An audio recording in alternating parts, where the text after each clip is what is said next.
Marami na akong nakikitang news at mga vlog tungkol sa bukas bagahe at laglag bala. Kaya yun ang kinakatakot ko sa pag-uwi. Pero hindi ko akalain na personal kong mararanasan yung kaba at inis sa bukas bagahe.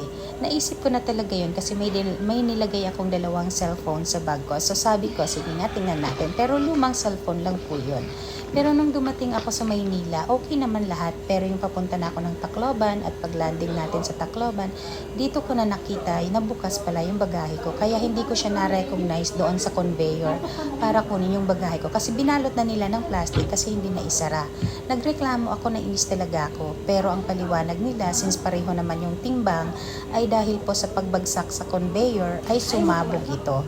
So far wala naman siyang nawala o wala namang problema sa bagahe ko. So, hindi po ibig sabihin na lahat ng nabubuksan ginagawa ng NAIA ng mga personnel nila.